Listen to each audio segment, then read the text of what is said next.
The streets are loud, and the divide inside Israel is becoming impossible to ignore.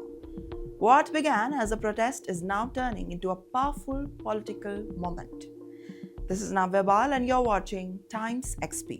Thousands of demonstrators gathered at Habiba Square in Tel Aviv, marking one of the most visible displays of public opposition to Prime Minister Benjamin Netanyahu in the recent months.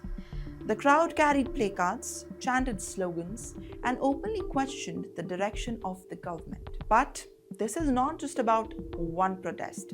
It reflects a deeper frustration spreading across the section of Israeli society. Why?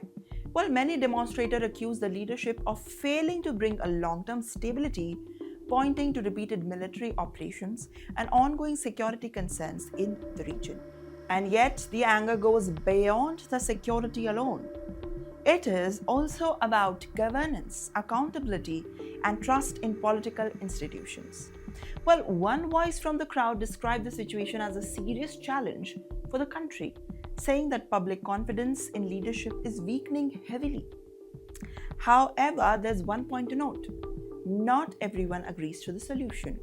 Some argue that stronger measures are needed for the national security, while others believe that only political changes can restore the balance. And that is where the divide becomes sharper. As the protests continue, the broader debate also emerged about Israel's future direction, especially with the elections approaching later this year. Now, speculation is growing that political instability could even lead to early voting, adding another layer to uncertainty to an already very tense environment, also in and around the country. But that's not all.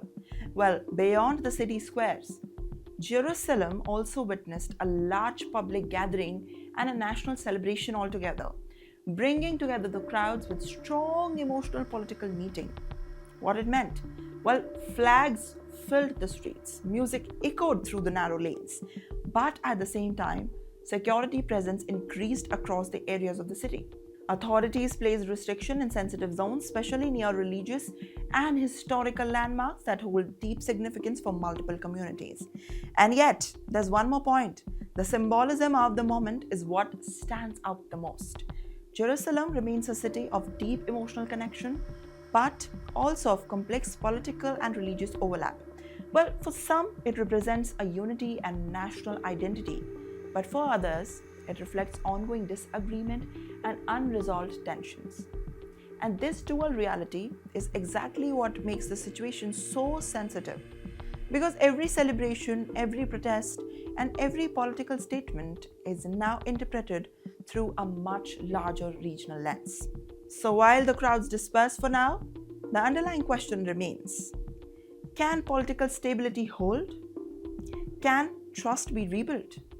And can competing narratives even find a common ground?